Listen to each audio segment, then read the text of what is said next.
Hello, and welcome to the 2020 Lancet Countdown US launch event.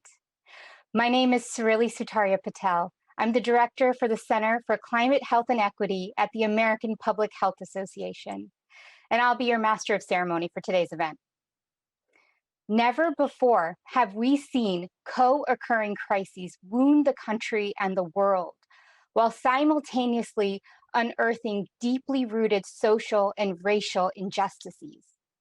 The short and long-term health implications of climate change, COVID-19, and the movement for Black lives beg the need for action that addresses all aspects of harm brought upon us today. Not acting on climate and health in a unified and holistic way is not an option anymore. That's why I'm looking forward to today's event, where we will cover holistic approaches for a healthier future. Now it's my pleasure to introduce the first speaker today, Executive Director of the Lancet Countdown on Health and Climate Change, Dr. Ian Hamilton. Thank you very much. Dear colleagues and friends, welcome today. I'm pleased to join you to discuss the findings of this year's global report of the Lancet Countdown on Health and Climate Change and what this means in the United States. In 2015, the Lancet Commission concluded that anthropogenic climate change threatens to undermine the past 50 years of gains in public health, but that tackling climate change could be the greatest global health opportunity of the 21st century. Each year since 2015, the Lancet has published the countdown, which tracks the world as it moves from seeing climate change as a threat to human health to the response to climate change as an opportunity for human health. At 1.2 degrees of warming, no country, including the United States, is immune from the health impact of climate change. Climate change-induced shocks are claiming lives, damaging health, and disrupting livelihoods in all parts of the world right now. No continent, country, or community remains untouched by climate change. Further, it is the most vulnerable and disenfranchised in our society who bear the greatest burden of climate change, revealing a deeper question of justice and equity to our need to take action today. Unless urgent action is taken, the health impacts of climate change are set to worsen, with our health systems at risk of becoming overwhelmed and unprepared for this future. The COVID-19 pandemic has shown us that when health is threatened on a global scale, our way of life can come to a standstill. But threats to global health are worsening as a result of climate change. And unless we act today without delay, we will face further disruptions to lives and livelihoods. We don't have the luxury of tackling one crisis at a time. The health harms of climate change are compounding the impacts of pandemics. Wildfires and extreme weather events have affected communities at the same time as the pandemic. Equally, both climate change and COVID-19 act to exacerbate existing inequalities within and between countries.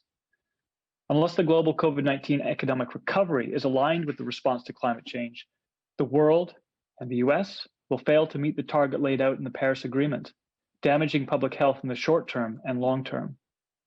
Taking action to address climate change offers a way to protect global health now and in the future, reducing climate-induced health shocks, offering cleaner air, healthier diets, and more livable cities. And there's no longer an economic reason for inaction. Responding to these converging crises can deliver a triple win: better public health, a sustainable economy, and environmental protection. As we together go forward in 2021, we are at a critical time for taking action that addresses climate change. The coming COP26 and the need for the majority of countries to submit their second NDCs, or in the case of the US, to rejoin this effort, they must take bold action to address climate change. In addition, we must align our recovery efforts from the global pandemic to both tackle climate change and protect our health now and in the future. I'm very much looking forward to this US event today and the incredible collaboration we have from across the US, and one that in this coming year we will further strengthen. Thank you very much. Thank you, Dr. Hamilton. I appreciate your reflections on the evolution of the global climate reports over time, in that we're first looking at the threats to health and livelihood, and now we're seeing opportunities to achieve good health. And I especially appreciate the call to take bold actions to protect health now and in the future. Now I'd like to introduce Dr. Jeremy Hess, the Director for the Center for Health and the Global Environment at the University of Washington in Seattle. Dr. Hess is a global report author and a senior author of the U.S. Policy Brief. Over to you, Dr. Hess.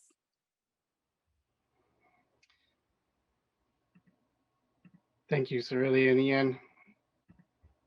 It's my pleasure to talk with you this morning about the intersections between the global report and the U.S. brief. As Dr. Hamilton noted, climate change is a global challenge. We all bear some responsibility for the problem, though certain countries have contributed much more than others historically. The impacts are global as well. The Lancet Countdown on Health and Climate Change lays out the global landscape for these impacts on climate change and health, and tracks progress on a wide range of indicators of exposures, impacts, preparedness actions in the health sector, efforts to reduce emissions, and engagement by health professionals. I see it as the monitor at the patient's bedside, showing heart tracings and oxygen saturation. This is the report's 5th year, and it documents more worrisome impacts than ever before. The monitor's alarm bells are becoming increasingly insistent. The report documents that the carbon intensity of the world's energy system has remained constant for nearly 3 decades. We've seen increases in coal utilization for 2 years running, reversing a trend that started in 2013. There has been a 21% annual average growth in renewable energy capacity from 2010 to 2017, but the world is not on target to meet the targets outlined in the Paris Accords, and warming is increasing rapidly. The 5 hottest years on record have occurred since 2015, and as Ian noted, we are 1.2 degrees Celsius or 2.2 degrees Fahrenheit warmer than we were in the pre-industrial time. We're seeing impacts of climate change all around the world. The report documents increases in climate-sensitive hazards like heat waves, wildfires, and floods. And we're seeing impacts on people's health. Heat waves are particularly deadly for our elders. We've seen a 54% increase in heat-related mortality in people over age 65 in the past 20 years. And in 2018, that totaled 296,000 deaths. The warming's dangerous for our workers too.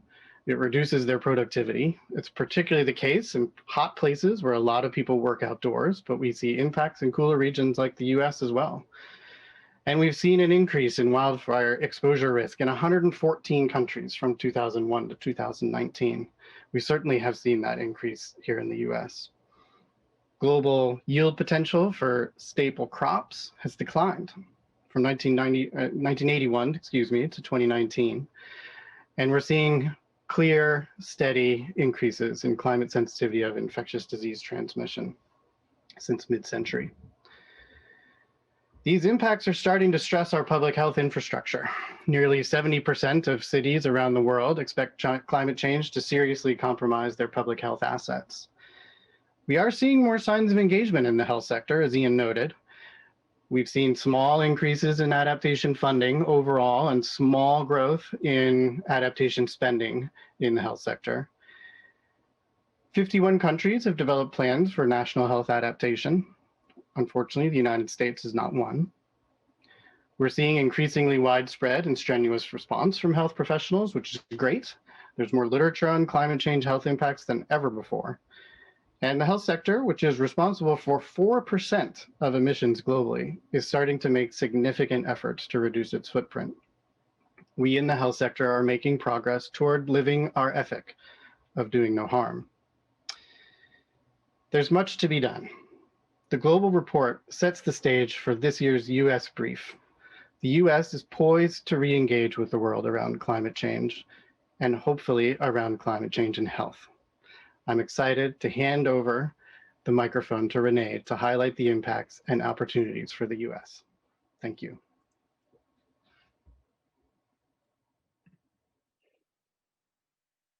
Thank you, Dr. Hess.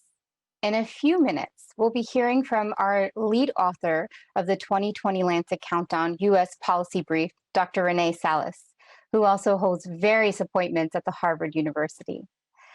However, before we see Dr. Salas take the stage, we're going to play a short video of an Oakland-based firefighter and paramedic, Zach Unger.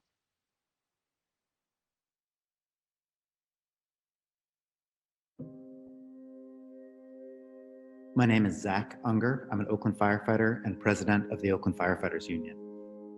When I started as a firefighter almost 25 years ago, we used to talk about wildland season.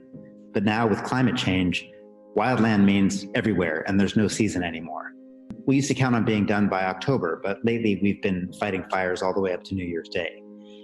California firefighters now routinely spend all summer and fall bouncing around the state from fire to fire to fire. My scheduled work week is 52 hours, but I haven't worked fewer than 120 hours in the last 4 months in any week. Climate change means that my members are always at risk. My communities are always at risk. This job is growing unsustainably more dangerous every year because of climate change. As I sit here in my air-conditioned union hall, 2 of our brothers from Orange County are lying in the ICU right now, covered in third-degree burns, being breathed for by ventilators. They were overtaken by a fast-moving wildfire last week.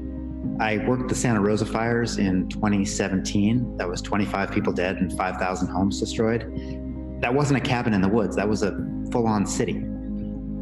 Even when we're not on wildfires, we are inundated with the smoke from them throughout the West. We talk about smoke season like it's this fact of life, like, oh, October, you're not going to be able to breathe. But this summer we had 30 straight days of unhealthy air in Oakland. Oakland already has one of the highest rates of asthma nationwide, and our kids are really suffering. If we don't do something about climate change, I don't see how we, as firefighters, can live up to the oath we take to protect the most vulnerable in our communities. You know, wildfires aren't theoretical for us. It's not a policy debate. It's our brothers and sisters literally fighting for our lives out there. When I started on this job, we could spend more time on proactive, preventative measures. We're paramedics in addition to being firefighters. We're healthcare professionals. And I am so hopeful that we can get back to a time when we respond to day-to-day emergencies rather than large-scale, era-defining catastrophes.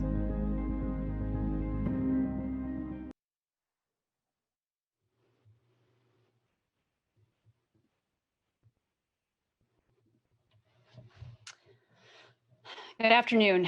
Thank you for having me. There's a lot to reflect upon from 2020 as the pandemic brought us together in shared suffering and loss. Just like a stress test for the heart is used to reveal the problematic artery, so too has the pandemic been a stress test for the world, especially for the US. Both have revealed and exacerbated our problematic areas and clearly illustrated that our nation is not adequately prepared for global scale health challenges, including climate change. However, stress tests can be life-saving because they can allow the vessel to be fixed before causing a massive heart attack. Thus, the new 2020 Lancet Countdown on Health and Climate Change US brief can also be life-saving as it stresses where the problems are so we can start fixing them today. Our recommendations are a prescription for better health and a blueprint for decision makers. It's a clarion call from over 70 institutions, organizations, and centers working at the nexus of climate change and health in the US, and further highlights the urgent call from health professionals to implement sweeping climate action. For example, for older adults, 8 out of the 10 highest ranking years of heat wave exposure have occurred since 2010 in the US, and heat-related deaths reached a record high 19,000 in 2018 alone. Labor productivity is continuing to decrease due to extreme heat as 2 billion potential hours of labor were lost in 2019 just across 4 sectors. The risk of wildfire exposure is increasing, and the central US states suffered through widespread flooding events in 2019, as highlighted in one of our case studies. These indicators only brush the surface of the true health impacts. And the pandemic has shown on an accelerated scale that healthcare systems get overwhelmed when public health systems fail. We currently have inadequate investment in our public health infrastructure in the US and are far below the investments needed to prepare our health sector for climate change. Now, in my practice as an emergency medicine doctor, I can't take just one health problem and place it in isolation when treating a patient. One insult on the body creates new issues and worsens old ones, just like climate change. Thus, another key theme of the 2020 brief is the interconnected nature of our nation's most pressing health challenges and how climate change continues to underlie and exacerbate them with cascading and far-reaching failures. But this also means that there is an enormous opportunity to take an integrated approach when tackling these problems, because addressing them holistically can have wide-ranging benefits. I'll highlight two of the wide-ranging benefits of climate action. First, climate change and air pollution have the same root cause, the burning of fossil fuels. More than 68,000 people died prematurely in the US from air pollution in 2018, and nearly 25,000 were from agricultural and transportation emissions. Thus, we can reduce disease and death from air pollution in the US today with climate action. Second, the pandemic and climate change are exacerbating health inequalities due to ongoing discriminatory practices stemming from systemic racism. Communities in urban areas that were historically redlined are almost universally hotter and more exposed to air pollution. And the underlying diseases from being plagued by decades of racist polluting likely explain in part the reason why Black, Indigenous, and other people of color are dying of COVID at rates more than twice that of white people. The pandemic is highlighting these underlying realities, but also shows how climate action is essential to bending our arc towards health equity and justice. Our prescription for health outlines 6 key recommendations. First, agriculture must be part of the climate solution through sustainable practices that reduce pollution and greenhouse gases. Second, how a country spends its money reflects its underlying priorities. We have to eliminate subsidies that lock in fossil fuel exploration and production and effectively finance the downstream adverse health consequences.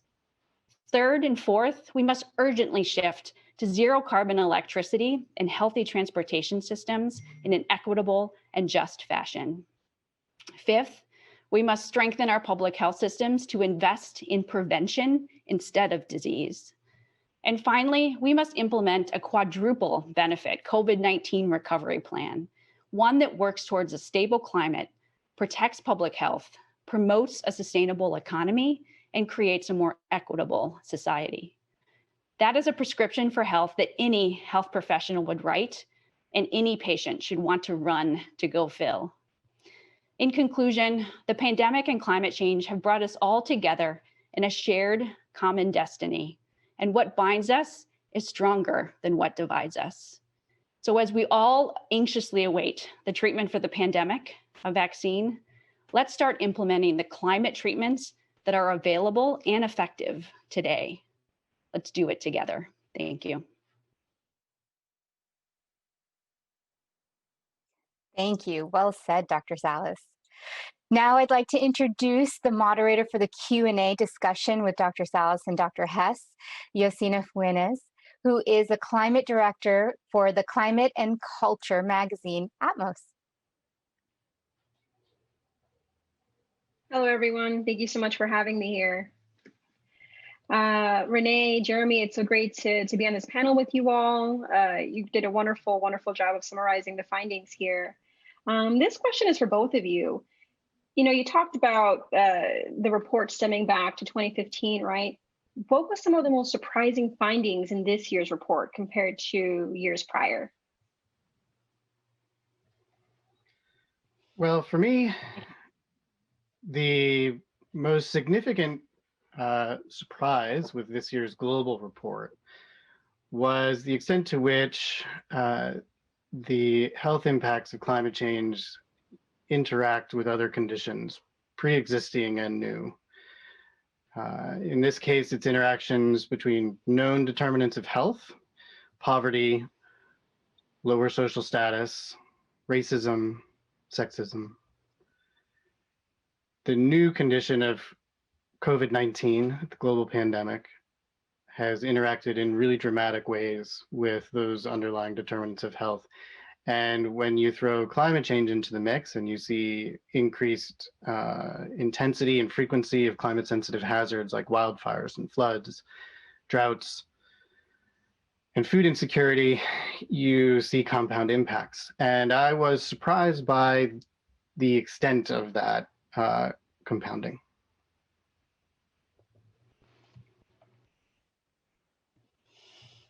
Great, and I can take the US perspective. And so I think people might be surprised when they see 70 institutions and organizations working at the nexus of climate and health, recommending agricultural solutions. But I think that just really highlights how intertwined health is into everything. And so when we think about, sources of air pollution, I mean, people commonly think about transportation and cars and power plants and electricity. But as we showed, that the agricultural sector is actually nearly tied with transportation in regards to the greatest man-made production of air pollution that is killing people prematurely in the US.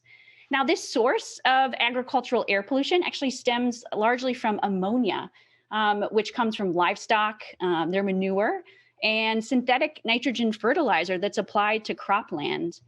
And so this ammonia actually combines with combustion produced by vehicles and power plants to create this particulate matter air pollution. So this just highlights that we can invest in sustainable agricultural practices that tackle climate change and reduce our greenhouse gases for a healthier future, but also that we can start saving lives today through those very methods by decreasing air pollution. Right on. And for me as a reporter, what was really great to see was this attention on air pollution in the report. For there's been a time now that some public health experts have gone on to note that air pollution itself should be treated as a pandemic, right? And we're seeing the impacts now of unmitigated air pollution result in another pandemic, which is COVID-19, which is disproportionately affecting, as you all noted, Black, Indigenous, and other people of color in the US. Can you elaborate a little bit, Renee, this question's for you. Can you elaborate a little bit on the report's recommendations as to how to address this? I think that that's one of the most surprising things for me to see is the recommendations touching on this intersection of issues. Yeah, it's really been highlighting the interconnectedness, right, of everything. And, climate change and air pollution, they have the same root cause, the burning of fossil fuels. And air pollution harms health in many ways that has been really well understood. And we highlight that visually in the brief. But exposure to air pollution contributes to the development of worsening heart and lung disease, diabetes, disorders of the brain, and actually negative pregnancy outcomes like preterm birth and low birth weight. Now, many of these conditions have been shown to actually make people more vulnerable to severe illness and death from COVID-19. And so we discuss how communities in urban areas that have been historically redlined are actually exposed to more air pollution. And again, being plagued by these decades of racist polluting and their associated health harms. And so this may explain in part why studies are showing that those exposed to air pollution have worse outcomes for COVID-19. And thus, just to hit this point home, and that's why Black, Indigenous, and other people of color are dying at COVID that are rates higher than those of white people. But it also shows, again, that we can get to the root cause and solve the climate change crisis, in addition to solving the air pollution pandemic, as you appropriately call it. And we can do that starting today. And of course, air pollution is a global crisis, right? It affects people not only in the US and in some countries, the air quality is much worse than what we experience here in the US. Jeremy, what do the report's global findings show about the unjust impacts climate is having on communities in the global South? I think heat is one of those sort of like obvious impacts that we can see given just the way that the global South is just warmer, right, than communities here in the global North. But what are some impacts that perhaps are less known to the public, impacts that are affecting people today in the global South? Well, we've known for a while that climate change represents a growing ethical crisis for global health. And this year's global report certainly confirms that. The report shows that climate change impacts are distributed very unequally around the world. Wherever we see climate-related hazards like extreme heat, storms, floods, wildfires, we see disadvantaged populations impacted much more dramatically. This is true for heat, as you noted. We saw this year in the global report that vulnerable populations were exposed to an additional 475 million more heat wave events in 2019 than were populations that were more secure. They, of course, suffered more heat, illness, and death as a result. We see similar impacts on worker productivity. This is borne primarily by lower income countries, particularly India and Indonesia. They each lost about 5% of their annual gross domestic product as a result of extreme heat impacts on worker productivity. We see similar trends for wildfire exposure, food insecurity, infectious diseases, particularly dengue. The impacts vary by location and by the populations that are most at risk in given locations. But overall, clearly we can say that climate change impacts children, it impacts elders, it impacts the poor, it impacts people with darker skin all around the world. Definitely, yeah. And it's quite stark given the contributions from these populations, right? They have contributed the least to the climate crisis, many of these countries. And you both, as public health professionals, spend time in emergency rooms. You work with patients who are suffering some of these impacts. And I know that you both shared some of that during your remarks. Is there, I guess, a specific instance or memory that has stayed with you two that illustrates the way the climate crisis is already affecting people today, that illustrates just how unjust and devastating these health impacts can be on communities? I don't know who wants to start. Perhaps we'll start with Renee, since Jeremy, you started last time. Well, I really appreciate this question, and I think it just really highlights the fact that numbers numb, but stories stick. And we have to recognize that there are human faces on all of these numbers. And people who are watching this, have personal stories potentially where they have been impacted or are currently being impacted.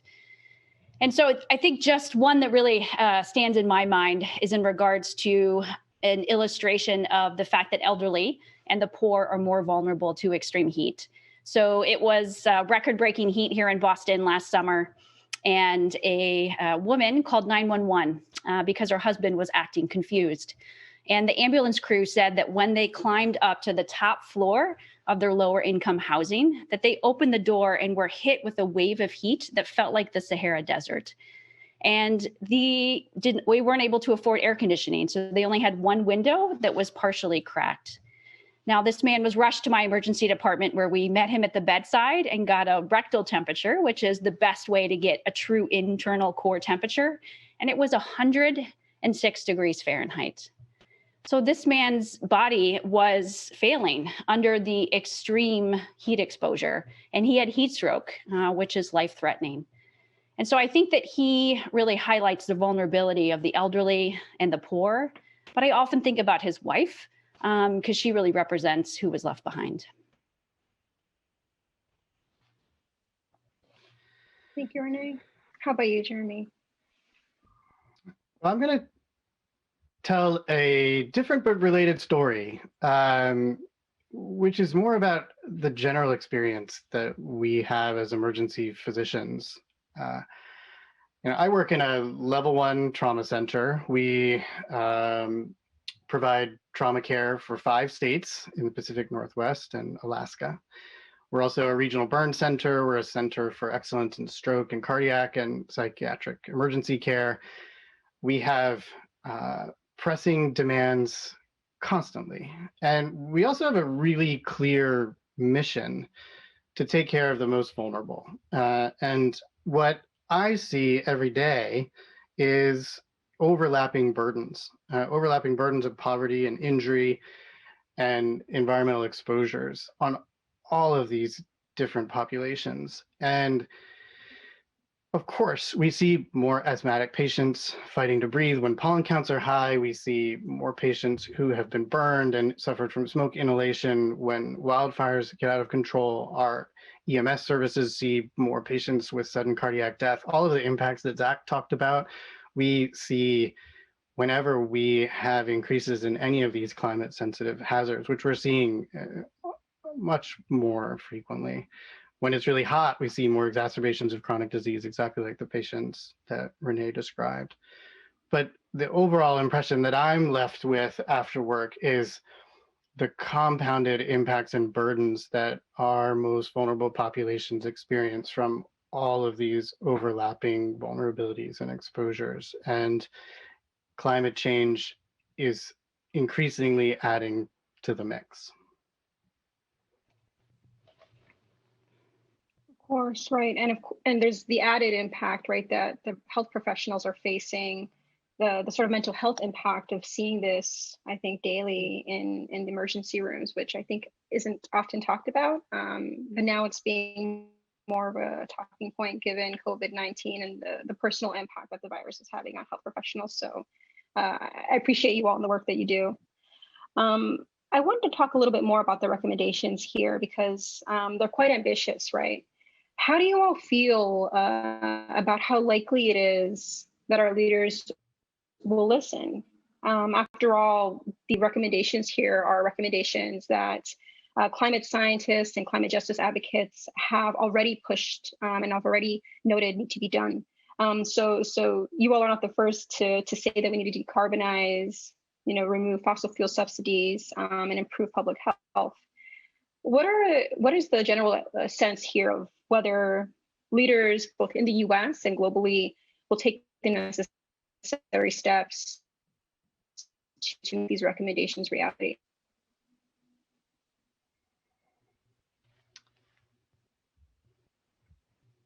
Well, we're certainly not the first to be saying these things, as you know, and it's not for the first time either. The incoming administration in the US clearly is guided by science, and the Biden climate plan lays out aggressive climate action.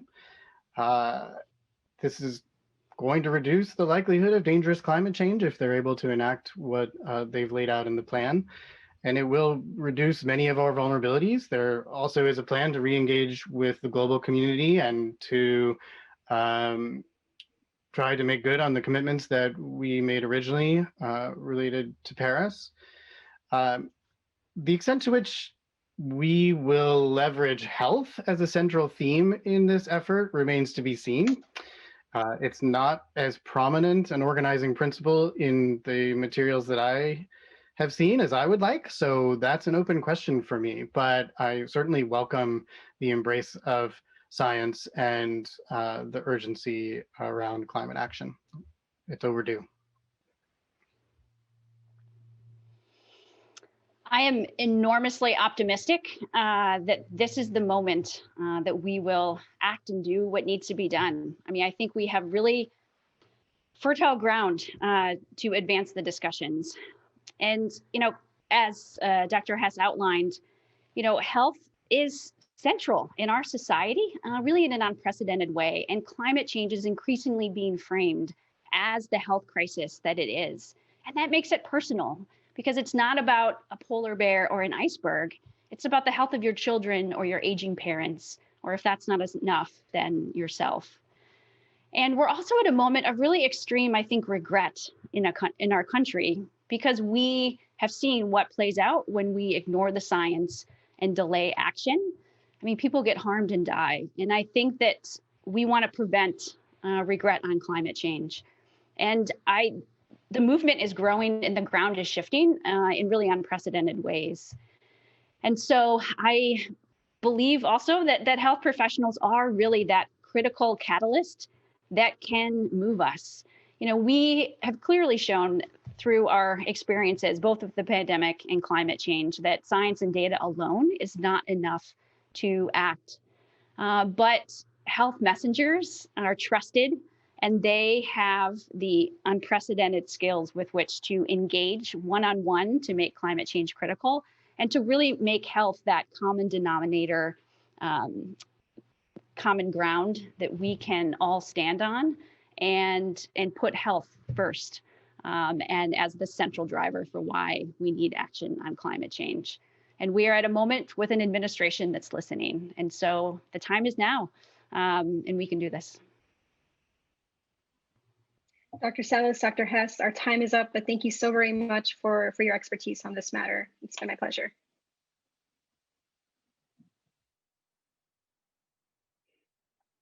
Thank you all. Climate-related impacts are felt unequally. That's what I heard you guys talking about. That is a hard statement to sit with because we all know who's contributing the least to the climate effects are the most impacted. And it's happening globally across the US and even in our backyard. And that they are compounded by decades of racist polluting. Dr. Salas, I too am optimistic that we as a society, both globally and locally, will do the right thing. Now we'll hear from Dr. Ashish Jha, Dean of the Brown University School of Public Health, who will deliver our keynote address.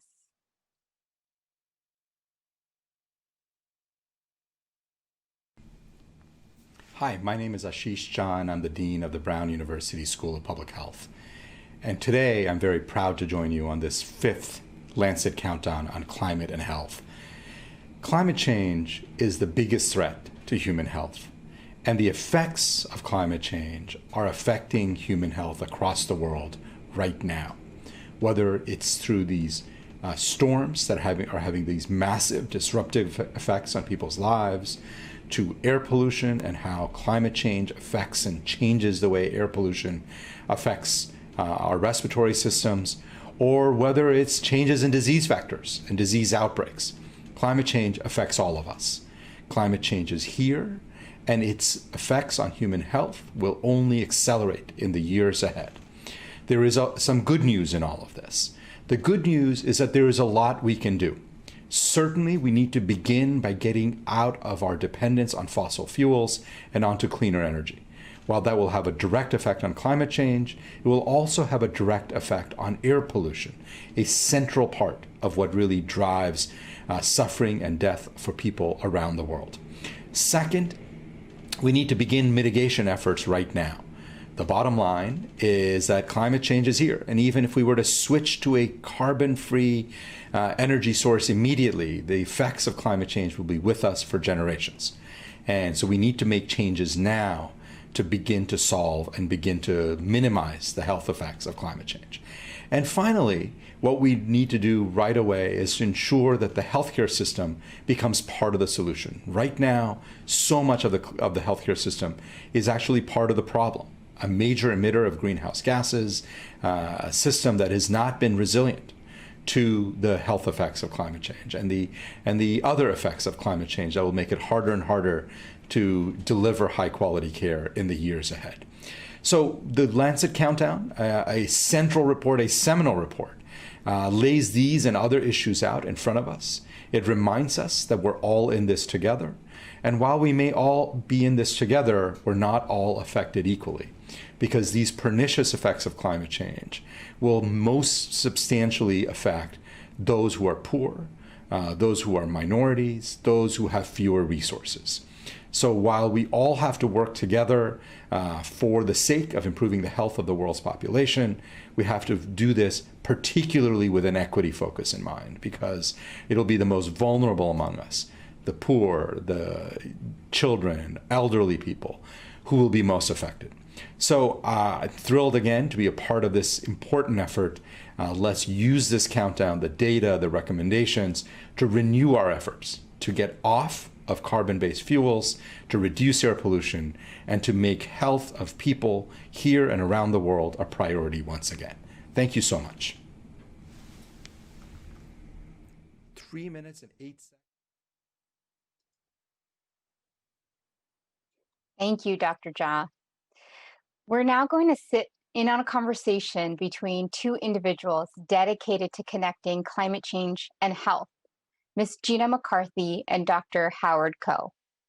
Gina McCarthy is now the president and CEO of the Natural Resource Defense Council, but some of you might be familiar with her from her service as the 13th administrator of the U.S. Environmental Protection Agency. Dr. Koh and Gina became friends when he also worked in the Obama administration as the U.S. Assistant Secretary for the Department of Health and Human Services. Now he's at the Harvard T.H. Chan School of Public Health. Over to you.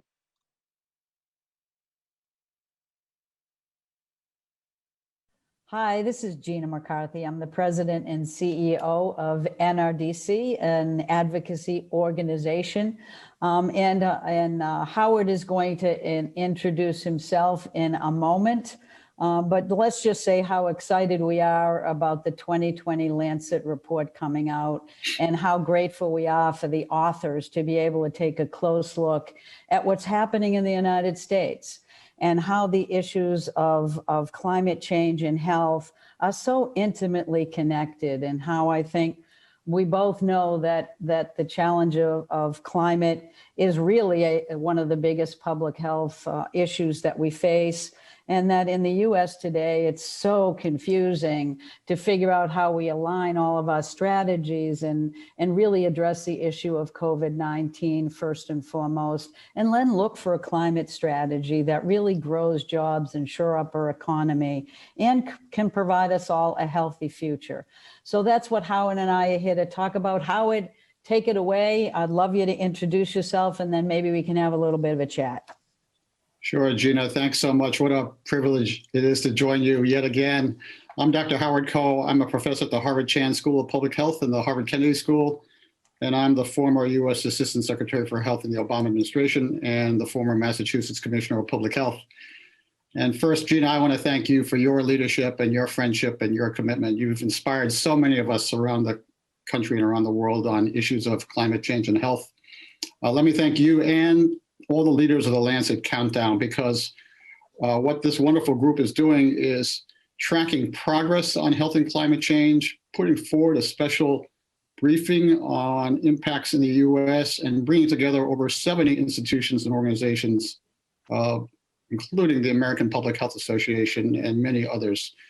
And these issues of health and climate change are very important to me as a physician and former assistant secretary and former commissioner. Among many other things, right now, the COVID pandemic is consuming all of us, but it's also forced every person on this planet to take a broader view on what is health, not just for ourselves, but for our families and communities and the people we care about and love. And in that context, the Lancet Countdown highlights that COVID and climate change represent converging crises, because both crises impact literally every aspect of human life. We all know that climate change affects the food we eat, the air we breathe, the water we drink. And people used to think that climate change was something that would occur in the future, but we now all understand, and the Lancet Countdown report reaffirms that climate change is disrupting lives and livelihoods right now. So what I'm very appreciative to you, Gina, to the leaders of the Lancet Countdown, is stressing that we have to tackle these two crises together. We don't have the luxury of choosing one versus another. We have to do this as a society and as a global community. And I think that's what the opportunity is for all of us. And as a physician, I'm very grateful for the many health professionals and clinicians who are stepping forward to say publicly, this is a crisis for the health community, and we health professionals have got to join the environmental leaders and so many others through society to make a difference in this critical area. Well, Howard, I know that just to add is that, you know, I think both you and I know that it's taken a long time for the general public to understand the connections between health, the work that we do, and systemic racism. And then add on to that, trying to make the direct connection between the systemic racism and climate. And I think you and I have known for a long time, that there is a direct connection with the kind of systemic racism that we see in this country and frankly in others, that's showing up in the numbers in the Lancet report. You know, we recently did a report at Nrdc to look at a parish in Louisiana to look at the impacts of Hurricane Laura on that parish. And you can very easily see that these are communities that live in the fence line and front line of lots of chemical industries. And you can see how climate added on to the public health burden of living in that area and being exposed to air pollution hammered them more than any other. You know, one of the things that I'd love to get your sense of, but I was reading during the COVID-19 crisis, the Frontline headline news that Black Americans were dying at 2 to 3 times the rate of their white counterparts when exposed to COVID-19. And that made front page news. And you and I know we could have predicted this, right? Isn't this something we've always seen about the communities that have been left behind? Yeah, Gina, thank you for emphasizing that theme. And Gina, you've been a champion for environmental justice for decades. But as you're pointing out, the impact of COVID on communities of color is not unexpected, but still completely unacceptable. And we're seeing the same themes with climate change too, for all the reasons that everyone understands so well, that climate change impacts everybody, but particularly vulnerable populations and particularly communities of color. So these converging crises are impacting health equity in substantive ways. And so we got to address, again, all these crises together. Let me say a little bit more, Gina, about how health professionals can make very concrete contributions in this time of need. I think if every clinician and physician and health professional can say to patients and others, this is threatening our health right now, it's not a future threat. All you have to do is turn on the TV to see news about floods and extreme weather events and other health crises related to climate change. If we can help advise, for example, the elderly person who's vulnerable to heat exhaustion and help that person be better prepared. If we can help a child wrestling with asthma about how to be better prepared for exacerbation that could be linked to climate change, and communicate directly to the people we are serving that this is all linked to something that we can address right now if we work together, that will be very, very powerful. And then, Gina, I hope that health professionals can join environmental leaders like you and business leaders and our elected officials at the city, state, and federal level to make this our highest priority going forward. Gina, at this point, maybe I can ask you, because you have been revered really as such an outstanding leader for the EPA in the past. Do you want to comment about the future priorities for an EPA and maybe the future priorities for a Biden administration to come? Yeah, I'm happy to, Howard. But you know, I want everybody to know that one of the reasons why I spent some time at the Harvard School of Public Health is you. I mean, the work that we did together made me realize even more strongly than the time I spent on the environment about the direct connection between climate and health and the way in which health professionals really need to get into the environmental world and how we could be helpful in making climate such a real and immediate and relevant and actionable step to take. So I'm I know that I'll probably complain a lot about rollbacks from the Trump administration. I'm so over that. I am so optimistic now. It is really a very hopeful time. And when I'm asked what do you think EPA should do now? I tell them the number one thing is to get an EPA administrator who is the Anthony Fauci of EPA.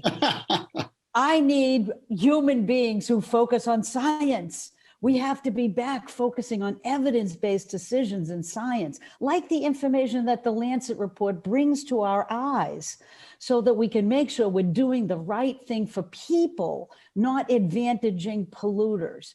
And I have to say that I'm really excited about the Biden-Harris administration. I'm kind of over the moon because they unified the Democratic Party in a way that really, I think, is going to be reflective of the ways in which we can bring our country back together again.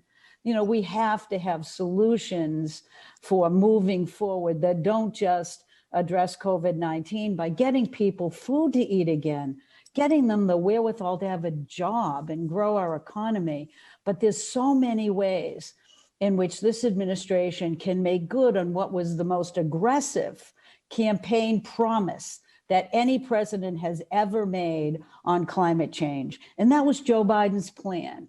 I mean, he basically said, we're going to have clean energy by 2035. Yahoo! We're going to be aggressive out of the gate on setting standards on power plants and on cars and trucks. We're going to look to meet our goal in 2050. We're going to rejoin the Paris Agreement. You could go on and on and on and on. So now we have to deliver it, right? We have our marching orders moving forward. And I have to say, last but not least, Howard, before we talk a little bit more about HHS and others, is that we have Kamala Harris as our vice president. I have been hearing that glass breaking over our heads ever since. I mean, really, what is this going to send as a signal to girls everywhere about what they can be when they grow up, when you have a woman of color taking a position as the vice president? There's a lot to be hopeful for, and frankly, a lot to celebrate. Well, Gina, thank you for your passion, which is always evident whenever you say anything about anything. And so it's great to hope for the future. And I see a bright future like you. I know that when you and I were working together at HHS, I oversaw a tiny office trying to coordinate environmental health issues for HHS. And then we had the pleasure of contributing to the government-wide efforts for the President's Climate Action Plan that was unveiled in 2013. But I think with this Lancet Countdown report, with renewed awareness and energy in the future, we need all of HHS working together as one agency to make this a priority, together with addressing COVID-19. We need all of federal government, especially and including the EPA, to help coordinate these efforts. And I'm so glad you mentioned the Paris Accords, because you were so instrumental in that, Gina. Another example of your great leadership. We got to do this as a global community, and we have to address the COVID crisis and future COVID vaccination efforts as a global community as well. So these are crises that are converging that we have to address together. That's the overriding message of the Lancet Countdown that I so appreciated. And Gina, it's going to be great to work with you and so many others, I hope, to make this all go forward. Well, Howard, the last thing I want to point out is that I learned a little bit from you when you were at HHS, because we had worked together back when you were commissioner, when I was working in the environmental agency in Massachusetts and did some work together. Is that, the one thing that I learned was we did some work together on both lead, trying to get lead out, and because it's just a tremendous neurotoxin that impacts kids primarily. And then the second issue is radon. And what you taught me was on the work we did on radon together, was how much the federal government in and of itself has the authority on how it behaves, how it spends its money, how it invests in the future.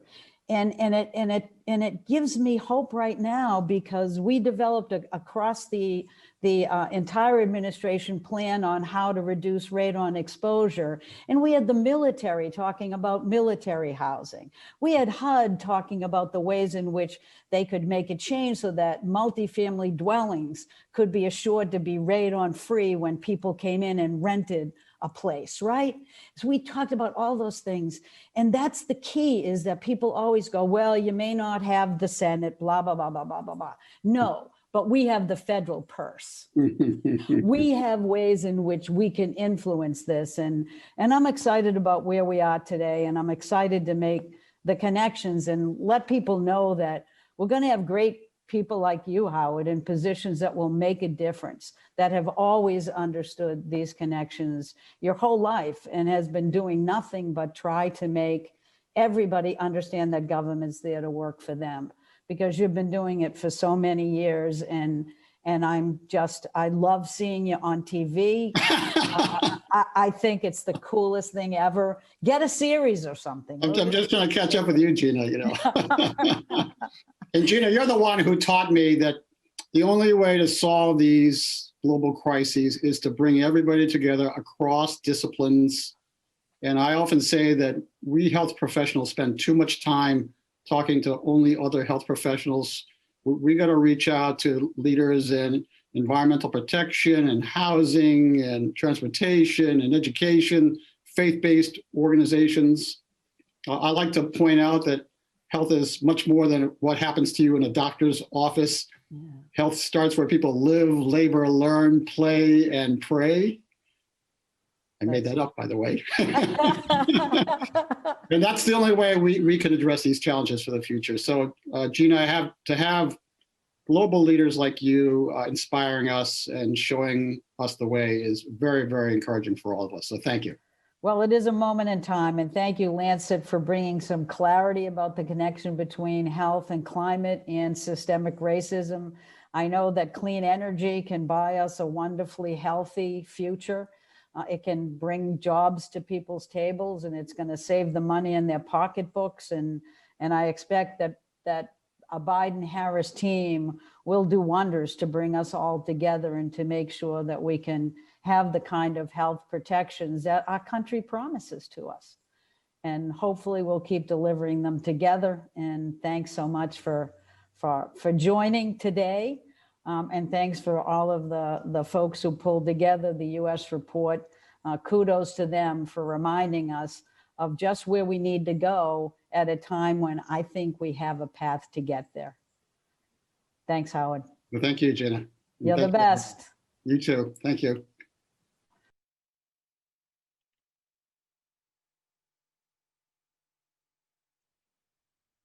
Thank you, Ms. McCarthy and Dr. Coe. What a privilege. I most appreciate your lifting up the health inequities and what health professionals can do to address the converging threats on climate-sensitive populations and fence-line communities. Climate action with cross-disciplinary partners can multi-solve for our health, for our economy, and for racial crisis. We heard you loud and clear, Ms. McCarthy. Let's go find the Anthony Fauci of Environment and Public Health for EPA. Now it's my honor to introduce Dr. Richard Carmona, the 17th United States Surgeon General. Hi, everybody. Nice to see you all. I'm so happy to be with you, and what a privilege to follow my colleague Howard Coe, who did great things while at HHS, and to be able to make a few comments about the importance of the challenges we face. So first and foremost, a big thanks to my global colleagues involved in supporting the Lancet Countdown for Climate Action, one of our most pressing global health issues. Like many of you, I'm frustrated by a number of challenges, partially because of the lack of attention, the distractions that are quite high, and the continued hyper-partisan divisive rhetoric by conspiracy theorists and anti-science believers. We continue to systematically destroy ourselves and our ecosystems that we symbiotically exist with, and they're essential to life all over the world. We see the increased air pollution, increased heat, wildfires, and so much more, leading to an immense preventable disease and economic burden, as well as mental health challenges, and just pain to so many people that is needless. No country is immune. We are all inextricably connected globally by the air we breathe, the water we drink, the policies we enact, and the policies that we don't enact. Our vulnerable populations globally are at increased risk, for they are disproportionately affected. So we all talk about the social determinants of health and the challenges, and that document's been out a couple of decades, and we're still struggling with it. Now we see it in a new light as it relates to climate and how so many populations are being affected, especially those vulnerable populations. And now today, although COVID is rightfully front and center, let's not forget that climate change is a factor in the genesis of COVID-19 and probably every pandemic, including the pandemics in the past and those that will affect us in the future.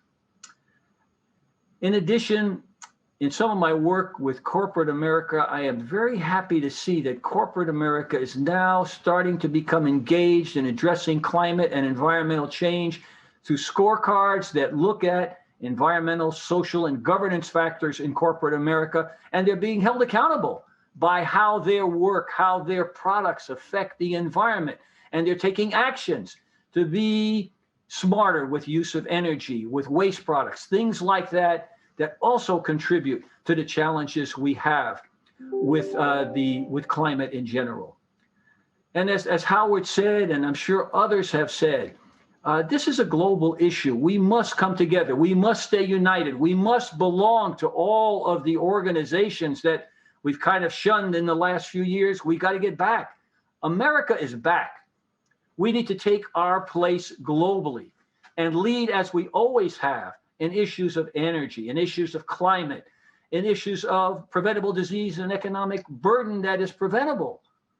That's the job of America, what we've done so well. You know, the challenge for me as Surgeon General and looking at this at that 50,000 foot level for the years I was there, to see the great diversity that our nation has, but also the pain of the social injustice, the inequities that we have as a nation. But to see that this very diversity that makes us the greatest nation in the world paradoxically continues to divide us.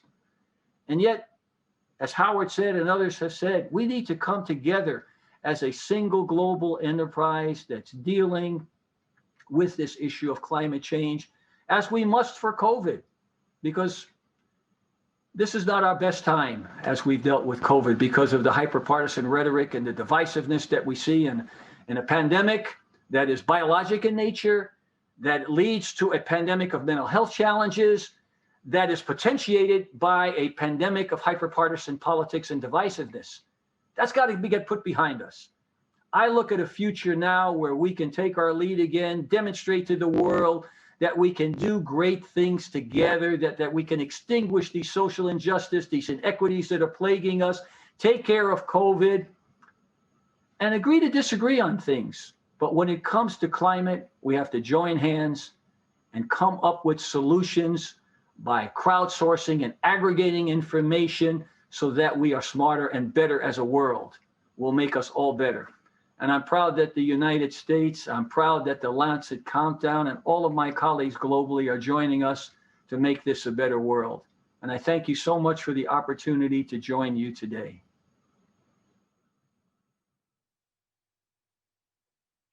Thank you, Dr. Carmona. How inspiring. Speaking of which, I'd like to now introduce Jacqueline Patterson, Senior Director of Environmental and Climate Justice Program at the NAACP.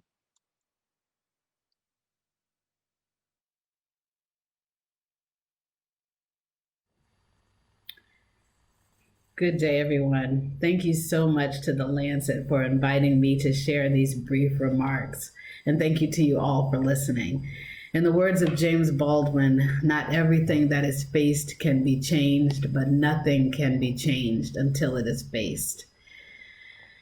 And in an adage common to the nonprofit industrial complex, what gets measured matters. In a political context where science is being dismissed at best and used as fodder in political skirmishes at worst, the Lancet Countdown on Climate and Health is a critical intervention to address the travesty facing us as a nation and world. The report sets forth a timely set of evidence-based recommendations for the path we need to forge to stave off what is now a relatively unfettered plunge towards catastrophic climate change. The NAACP applauds this report, which gets at the heart of our mission for racial justice and civil and human rights. As a base-building organization consisting of communities on the front lines of climate injustice, we experience the statistics presented in this report every single day. Those numbers represent members of our families, of our communities, of our faith houses, and more. And it is our communities who are in the vice of the intersection of climate continuum and health. It's children like Tanisha, an African-American child in Kansas City, Kansas, whose asthma is attributed to toxins that are coming into her body, such as those from the nearby coal-fired power plant, which also contributes to the greenhouse gas emissions that drive climate change. She is kept out of school on poor air quality days. She's the one who's paying the price of the intersection of the climate continuum in health. It's a grandmother in New Jersey whose life was sacrificed by the termination of the flow of electricity by a company that makes hundreds of millions of dollars in profits every year and uses those profits to lobby against clean air and energy efficiency. Meanwhile, this woman pays the price of poverty with her very life. Communities in Chicago, my hometown, are choking down the fumes of near roadway air pollution, like so many Black communities across the nation. Overall, these assaults by air result in the lungs that we are being made vulnerable through our assaults on our lungs to the impacts of COVID-19. With the science-based analysis that the Lancet offers, the NAACP's frontline activists can go to the courthouse, the State House, and the White House, along with the halls of Congress, with the evidence that adds scope and scale to our lived experiences. As we advance the community-driven solutions, this critical report will strengthen our mission in seeking justice for all will prevail. Thank you so much once again. Take good care. Bye-bye.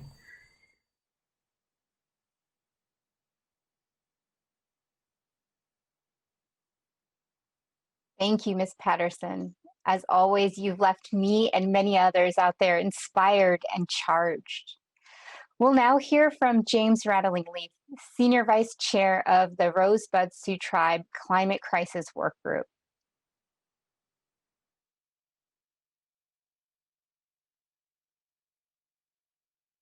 My name is James Rattlingleaf, Senior. I'm a member of the Rosebud Sioux Tribe and happy to be with you today to talk about the issues that my tribe and other tribes in our region are facing regarding natural hazards and changes in the climate. I have several hats that I wear in my work today. Number one, I'm a research associate with the University of Colorado Boulder. Also, I serve as a co-principal investigator for the North Central Climate Adaptation Science Center. And the last role I'll say today is that I'm the vice chair for the Rosebud Sioux Tribe Climate Crises Working Group.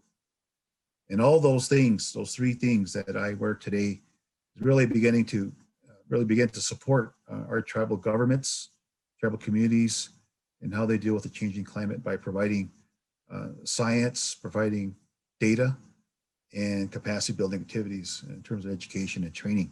The issue of the 2019 flooding that we had here in the Great Plains. And I certainly would say that has been a tremendous impact on our communities, tremendous damage.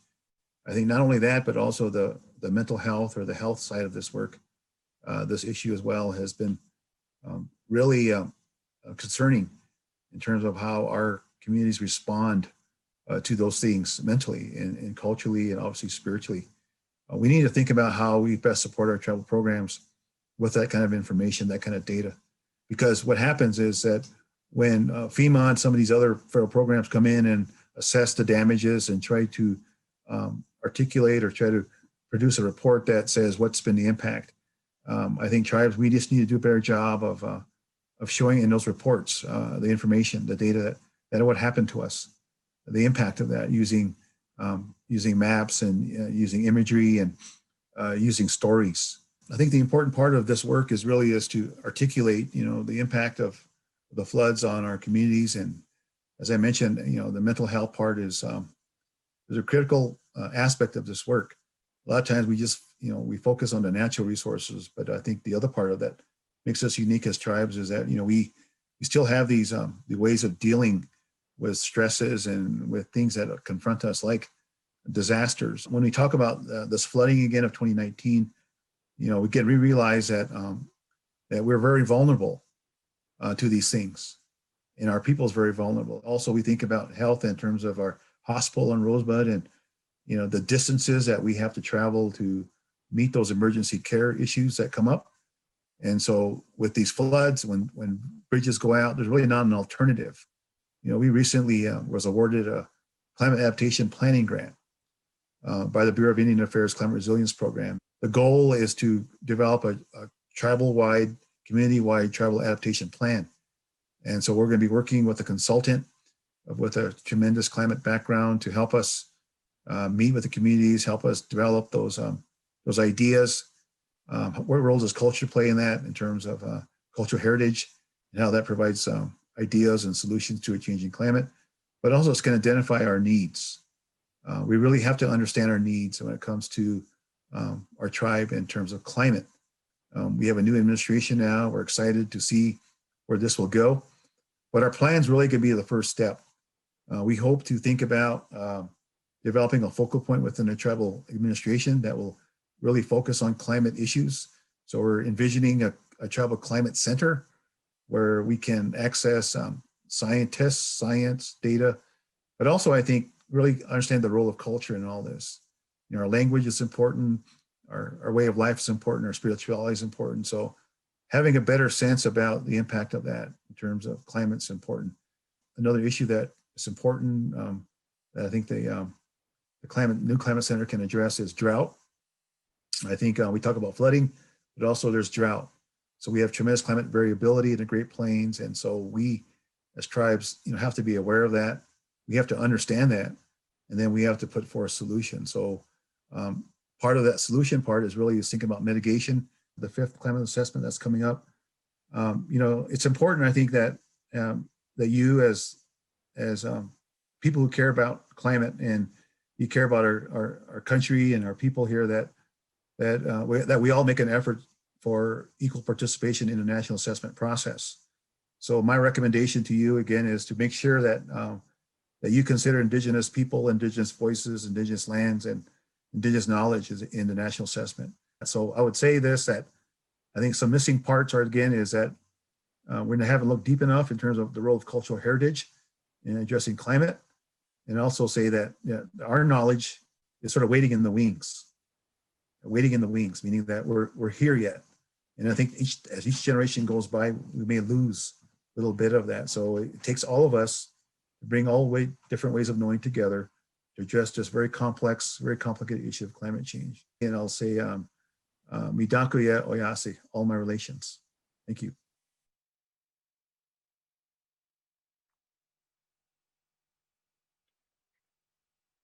Thank you, Mr. Ratterlingley, for those inspiring words and vision for your community, and also your charge to include Indigenous knowledge in climate solutions. I'd now like to introduce Drew Scott from HGTV's Property Brothers, who spoke earlier with lead author Dr. Renee Salas.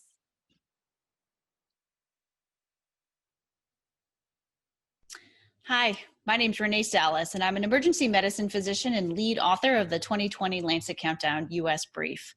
I'm so excited to be joined today by Drew Scott, who is a man that wears many hats, including co-host of HGTV's Property Brothers, a board member for the Environmental Media Association, and the host of a podcast called At Home with his wife, who inspires people to have meaningful conversations at home. Thank you, Drew, for taking time to have this conversation. Thanks so much for having me join you. I mean, I'm inspired by everything that you guys do, and from our podcast to our shows to we just released a documentary about climate change and the battle between fossil fuel and renewables. Everything we do is to sort of try and use our platform to inspire people to make positive change. And so I really appreciate you bringing me in to chat. And I look forward to hearing more about the documentary at the end. Yeah, Power Trip it's called. Yes. Now, Drew, one of the new findings in the 2020 Lancet Countdown US Brief is that disruptions in work due to extreme heat led to the US construction sector losing an estimated 540 million potential work hours in 2019 alone. Now, extreme heat also worsened certain types of air pollution, and as this report highlights, wildfire exposure is also increasing.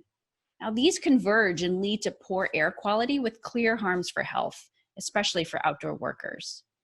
Now, I'm seeing these very health harms here in Boston, and I treated a young construction worker a few years ago during record-breaking heat in Boston. He came in heat stroke because he was working 2 construction jobs to try to support his growing family. So we're seeing it here, and I'm sure you're also seeing these types of harms there.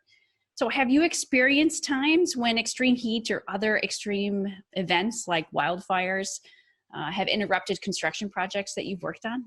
Oh, 100%. I mean, we film our shows and we help families all over North America. I mean, we're across US and Canada. And so from extreme cold up in Canada, I mean, I've been out working on projects when it's minus 30 degrees Celsius. And then I've been down in New Orleans. It was 113 degrees Fahrenheit and it was 95% humidity. And we have full construction teams trying to work together, but we had to adjust because of that extreme heat. Otherwise, you know, we don't want to have people having to go to the hospital from heat exhaustion and other aspects that come from that extreme heat. It was tough, and our days would change. Our projects became a lot longer. They became a lot more expensive. We had to bring in more crews because they had to work shorter hours and shift work. We were even down during Hurricane Harvey. We were filming in Galveston. And I can actually remember we were on the island shooting in Galveston, and then we got our evacuation warnings, and it hit so fast. And this wasn't even the worst of it. This was sort of a prelude. It came up so fast that I actually got video footage of where we were on the far end of the island. The roads started to wash out, and so we had to take a detour around another way because the water was overtaking the road. We couldn't even get out from where we were, so we had to evacuate the home. So I've seen it, extreme heat in Vegas, where I've lived for 10 years as well. So it's a scary thing for everyone, but especially in our industry as well. A lot of people, you know, we're working and building a house that has no air conditioning. You have no, you know, we take safety precautions, but again, too, when you think about it, now with like you're saying, the smoke issues that are out there, extreme heat, you know, as well, when we're inside a house, we have mold issues forming a lot more rapidly because we have more water egress than we did before. These are all issues that take safety precautions to a whole other level. Well, thank you, Drew, for sharing those stories, because I think they really bring the data to life and highlight how these disruptions are happening. Now, as climate change continues to exacerbate extreme heat and extreme weather events, what do you foresee as the biggest challenges for the construction sector moving forward? Well, I mean, I think it's the biggest things are the people. I mean, whether it's the people who are living in these homes, or we're trying to finish these homes so they can live in them, or it's the workers who are working on the houses. The health impact to everyone it's killer. It really is. And I think in a part of that as well, like I said too, you have a timeline. We've been doing this for over 20 years, 25 years, and we know how to budget for anything. We can structure ourselves, you know, we have our contingencies and we can move forward, no problem. But as we start to be in different areas of the country where we're renovating, where we're coming across unprecedented concerns, like we said, with the water issues down in Galveston and extreme heat, all of a sudden, everything we've ever known for how we schedule the timeline and budget, it's out the window because we have to triple up our crews. We have to bring in more safety precautions. We have to materials as well. There are more safety precautions, and we have to build into the budget as well to make sure that at the end of the day, our crew are safe, but also the people moving into the houses are safe. So it's affecting everything from the people working on the house to the people that will be living in the houses. Yeah, what you said really resonates. And, you know, I often describe that we can no longer look in a rearview mirror in order to understand what lies ahead. And it's truly unprecedented.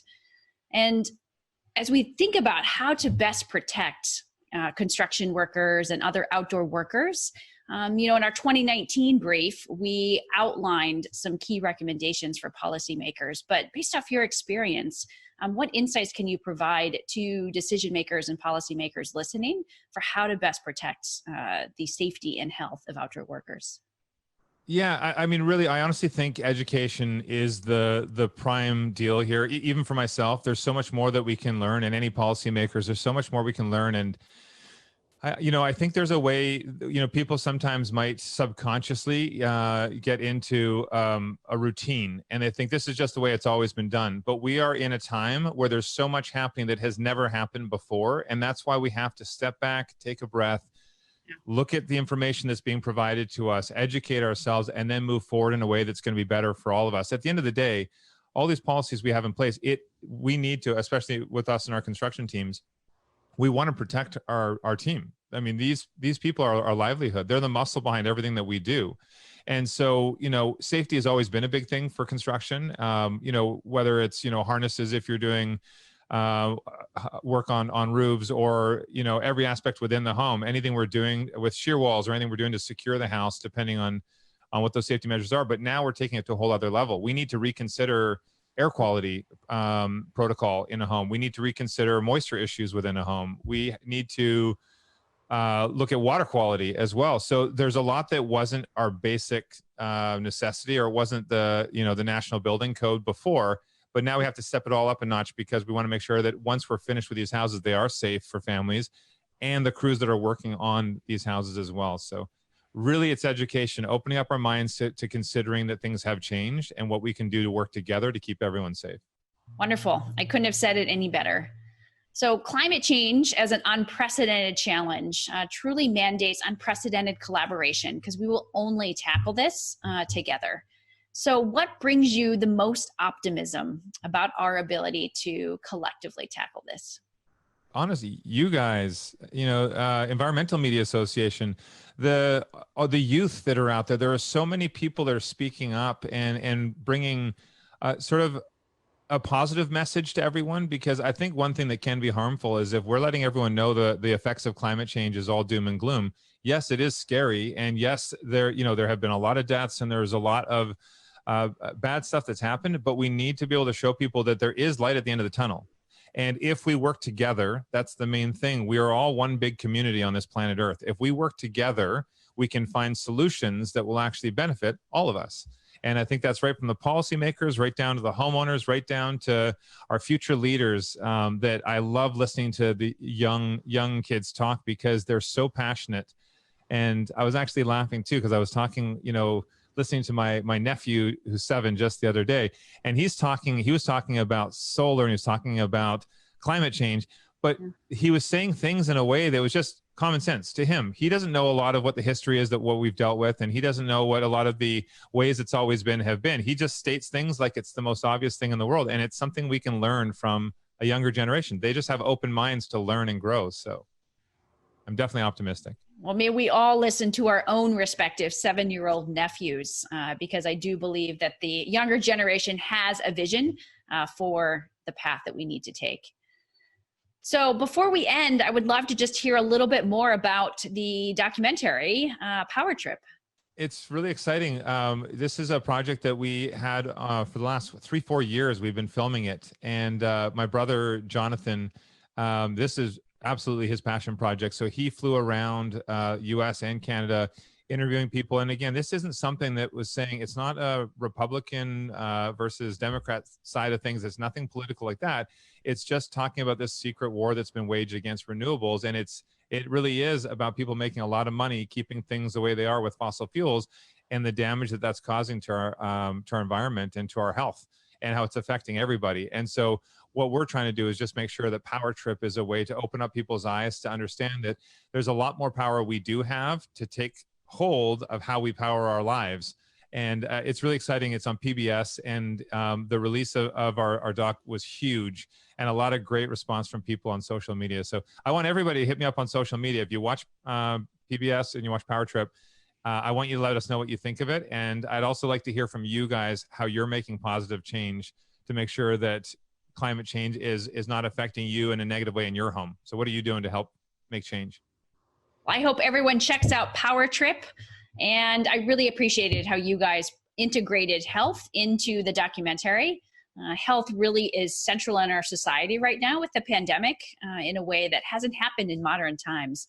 And we have to continue to put health central to climate action. Well, thank you, Drew, so much for being here. We greatly appreciate it. And thank you for all of the work that you're doing. Yes, of course. And we'll see you again sometime in person, maybe next time. So thank you so much. All right. Bye-bye.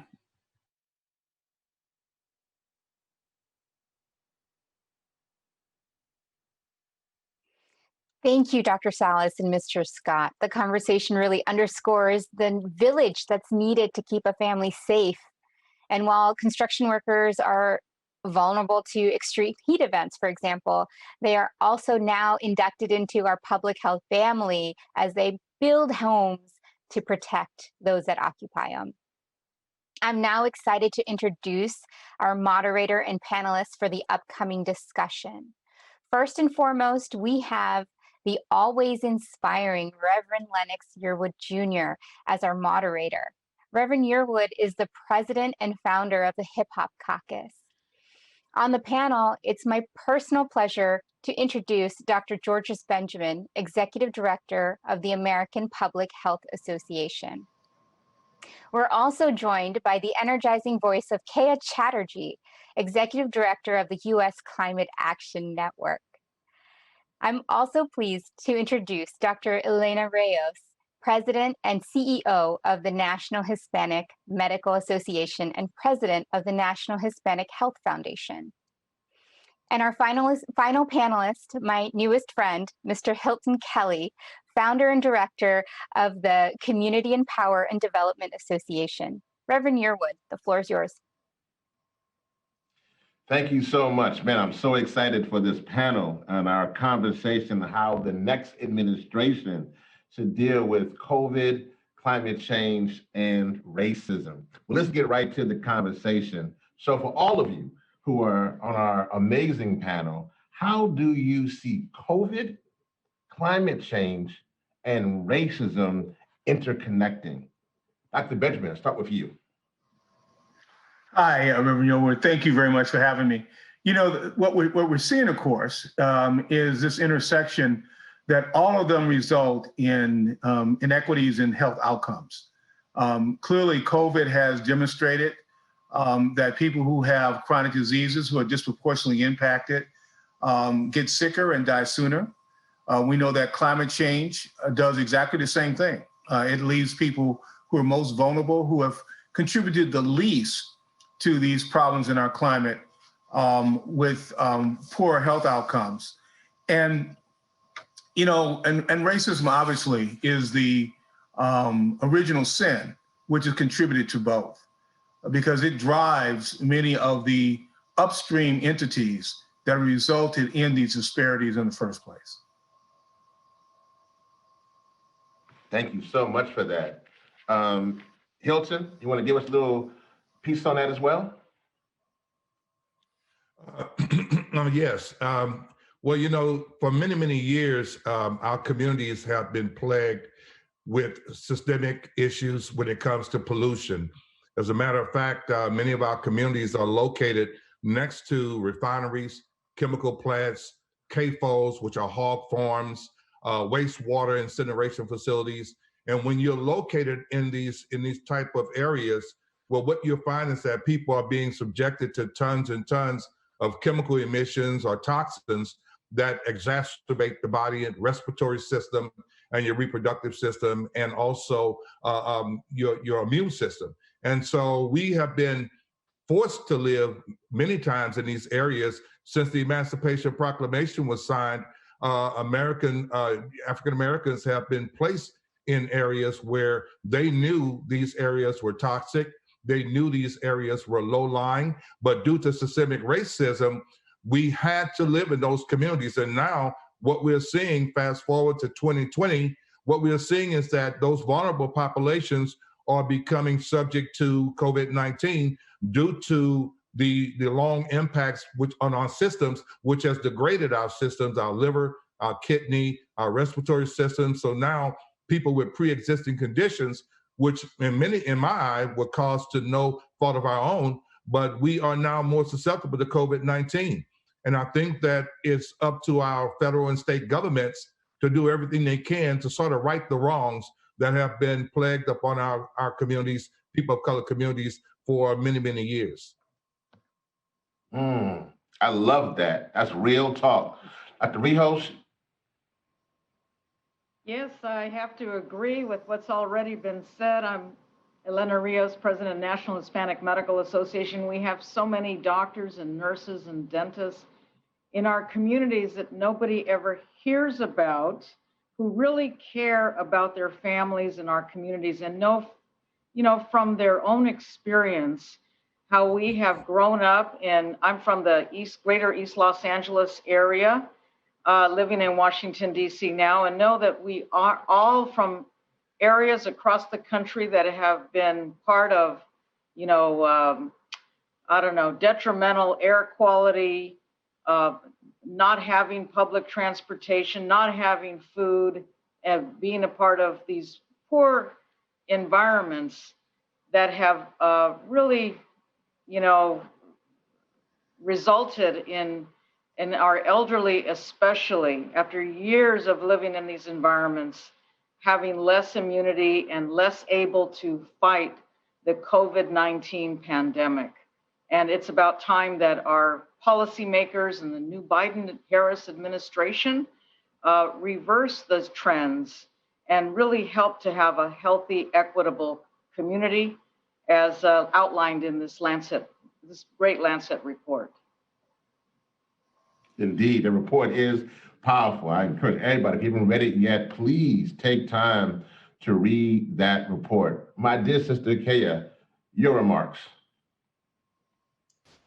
Yeah, I mean, as folks have been saying, communities have been made vulnerable. This is not an accident. It's not an accident that the very same communities are most affected by COVID and climate change. And when you think about the need to evacuate, whether it's from a large wildfire, from a hurricane, from a typhoon, that becomes really dangerous in the context of COVID. So of course, these are overlapping crises that are happening at the same time.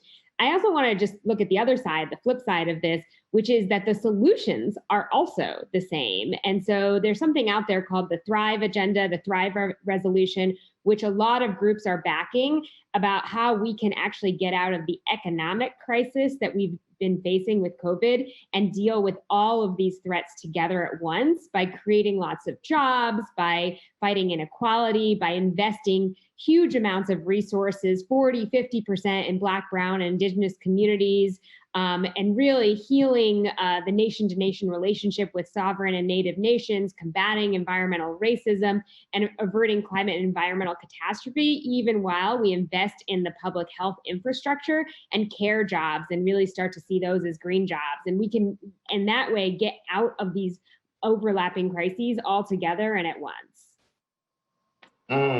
Thank you for that. I mean, it's so important. Sometimes in a movement, we want to be revolutionary, but you brought it home, making sure that we are solutionary. I love that.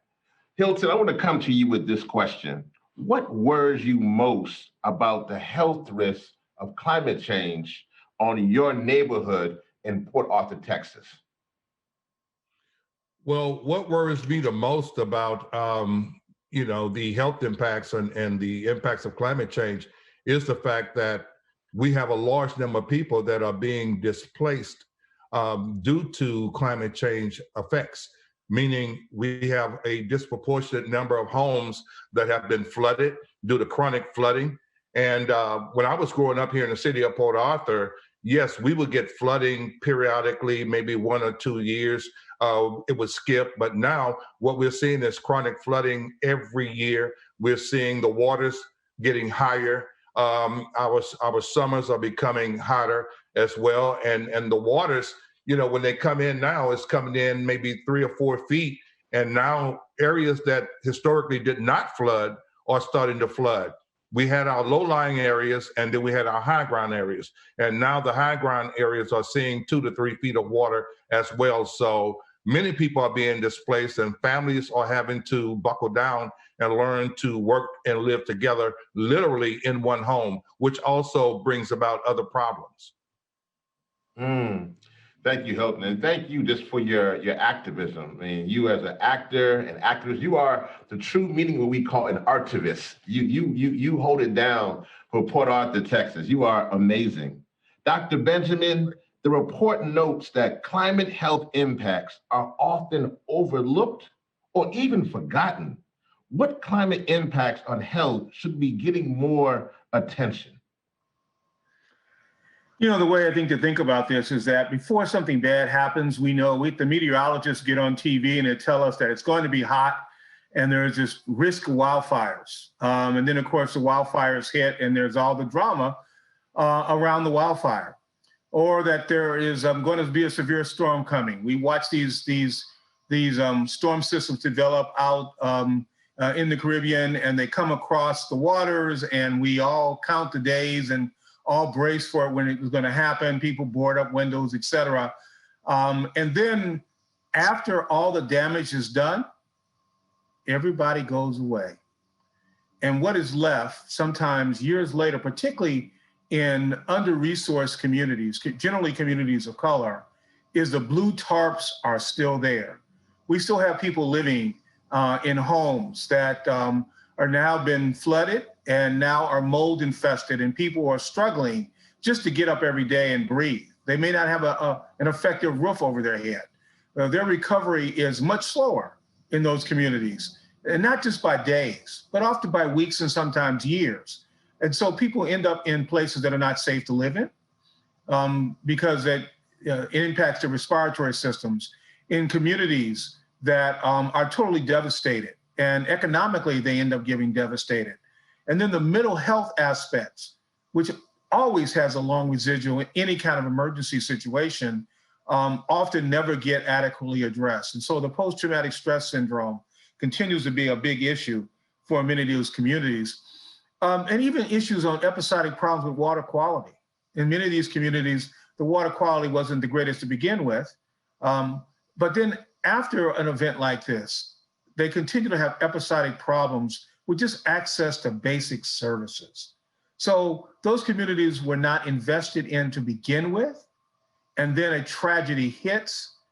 It undermines the basic standard of living and health for those communities. And then, frankly, our society walks away and says, you're on your own.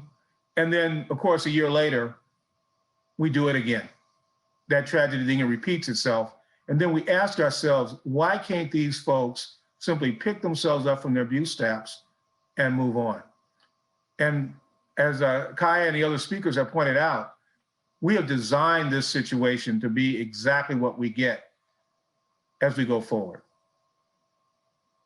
That's powerful, and thank you for saying that. As somebody who is originally from Louisiana and saw my family and friends literally drowning in Hurricane Katrina in the richest country in the world, that post-traumatic stress, that mental health component is real. I've seen that for the past 15 years on my family. So thank you for lifting that up. Kaya, I mentioned earlier how we had to not only be revolutionary, but solutionary. So what are examples of grassroots climate victories that have resulted in safer and more equitable communities? There are so many, and I would be remiss if I didn't point out that you and the other panelists have been a part of so many of these. But, grassroots people power is what it will take for us to get this large-scale transformation that we need of our society to address this crisis and all of these crises together. And we see that it's been working for our communities. So we've had pipelines stopped, the Atlantic Coast Pipeline, the Dakota Access Pipeline, the Keystone XL Pipeline. We have had huge divestment wins where we've had institutions taking their money away from the fossil fuel companies that have actually been trying to prevent the very clean energies that would get us better public health outcomes. And so those divestment wins have been numerous in the past years, some very, very big wins there of huge pension funds taking their money out from those corporations. And just last night, there was, I just saw the Oakland City Council voted to move away from gas, which is a huge move because not only is gas a fossil fuel and that contributes to climate change, but it also has these indoor air quality effects when we use gas for cooking. That have been shown to be really harmful immediately to the community. So it's just an immediate benefit from a public health perspective to move away from these pollutants. And so I think that what we see over and over again is that it is the communities that are most affected that are also the communities that are most powerfully rising up and getting wins for their own people and their own communities. And we are just at the beginning of this journey. We have a long ways to go. It's exciting that we have a new administration, but it's kind of like we're at the beginning of Star Wars, and we have the plans to the Death Star, but we haven't actually done it quite yet. And so we have a lot of work ahead of us. But it gives me great hope, the wins that we've already have, and the incredible leadership we see from grassroots leaders from around the country and in their communities. Well, that gets me excited hearing you. That gets me pumped up, man. When I hear that, I know we have hope, man, because it's just a critical moment for what we need to do. And shout out to all the grassroots who've been fighting in the trenches and winning, man, so many hard-fought battles. Dr. Rios, what steps can community members take to protect their health during COVID, especially if they live in neighborhoods with poor air quality? I'll move.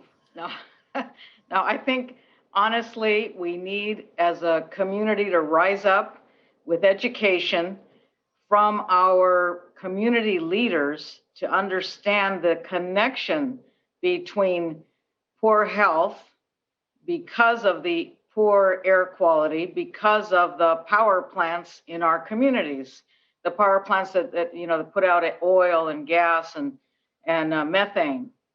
So those are the connections that need to be made. And then secondly, in terms of health care, we need affordable, bronchodilators, the asthma treatments that are so needed in our communities. And then we have a lot of diabetics and people with heart failure that end up having water in their lungs, so they catch pneumonia easier. So we have a lot of young people and older people in our communities that are affected by poor air quality that need better, affordable medications. They need to have doctors and nurses, access to people that are able to reach them, that look like them, in order to have a more comprehensive change in our communities to be able to fight off COVID-19 and other pandemics that will keep coming. The second thing I would just say is that in our agricultural areas of the country, many of our poor people, poor communities, it's not just Latinos, but African Americans, Native Americans that are working in agricultural areas and rural areas, they even have less access to treatments for their lung diseases that are impacted because of the fertilizers and because of the pesticides that they have to breathe in working. And I just think that overall, the community needs to have public-private partnerships from the new administration. I know we're going to talk about that in a minute, but I think we really do need a public-private focus on building public health. The people and the whole community need to be healthy, not just one-on-one, one person going to a doctor. We need everybody to understand what healthy lifestyle is. Thank you, Doc. That's very powerful. And the hardest thing that I ever had to do was to bury a little girl who died from an asthma attack, and her mom had to choose between paying the light bill and paying for an inhaler. And the whole time I was doing that funeral, that mom was trying to climb into the casket. So it's real. I mean, our people in the streets are dying. So that's real talk. Thank you, Doc, for that. And to what you said, let's speak to this new administration, because it's not a game that we're playing, and we need real solutions and them to make real policies. So this is for all of you, and also tell folks how to reach you too as well. This is our last question. So President-elect Biden and Vice President-elect Harris campaigned on climate justice, and climate justice is racial justice. So what message do you have for them as they prepare to take office? My sister Kaya, you started off.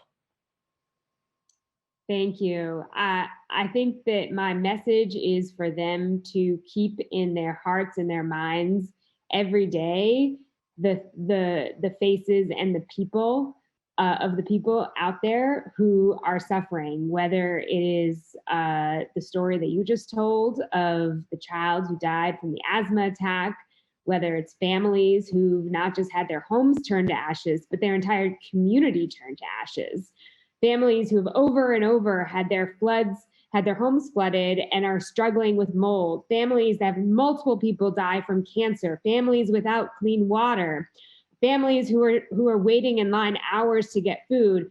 We need those voices to be inside and really heard by the Biden administration. And the most important thing to me is that they be bold and that they be brave. The odds are not necessarily with us that we will be able to tackle all of these issues at once, but we have to try and we have to have the courage that meets the moment. And so my biggest message is to be brave, to be bold, and to never forget who you're fighting for and never forget who put you there. They ran on these issues. They ran on climate justice, on racial justice, on economic justice. And now, and we voted for them for that reason. And we put them there. And now we need to see a level of action that is unprecedented because that's what the moment requires. We need to have the courage for the moment we are in right now. Thank you. Hilton? Yes.